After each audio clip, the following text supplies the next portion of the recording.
മൂവാറ്റുപുഴയിൽ എൽ.ഡി.എഫ്, യു.ഡി.എഫ് തമ്മിലുള്ള ഫ്ലെക്സ് യുദ്ധം ഇലക്ഷന് ശേഷവും തുടരുന്നു. പോസ്റ്റ് ഓഫീസ് ജംഗ്ഷനിലാണ് മാത്യു കുഴൽനാടന് മറുപടിയുമായി പിണറായി വിജയന്റെ ഫോട്ടോ പതിച്ച പുതിയ ഫ്ലെക്സ് ബോർഡ് പ്രത്യക്ഷപ്പെട്ടിരിക്കുന്നത്. ഇക്കഴിഞ്ഞ നിയമസഭാ തെരഞ്ഞെടുപ്പിൽ നിരവധി വാക്തർക്കങ്ങളും പ്രശ്നങ്ങളും കൊണ്ട് ശ്രദ്ധിക്കപ്പെട്ട മണ്ഡലമാണ് മൂവാറ്റുപുഴ.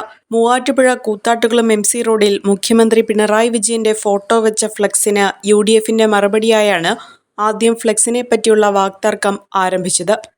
ഈ ഫ്ലെക്സിന് തൊട്ടടുത്തായി തന്നെ മാത്യു കുഴൽനാടന്റെ വലിയ ഫ്ലെക്സും സ്ഥാനം പിടിച്ചിരുന്നു. ഇത് വാർത്താമാധ്യമങ്ങളിലടക്കം വലിയ ചർച്ചയുമായിരുന്നു. LDF അല്ലാതെ മറ്റാരുണ്ട് എന്നാണ് LDFന്റെ ഫ്ലെക്സിലുണ്ടായിരുന്നത്. തൊട്ടടുത്തുള്ള മാത്യു കുഴൽനാടന്റെ ഫ്ലെക്സിൽ മൂവാറ്റുപുഴയിൽ മാത്യു ഉണ്ട് എന്നാണ് എഴുതിയിരുന്നത്. ഇതിനുശേഷമാണ് ഇപ്പോൾ വീണ്ടും ഫ്ലെക്സ് മൂവാറ്റുപുഴയിൽ ചർച്ചാവിഷയമായിരിക്കുന്നത്.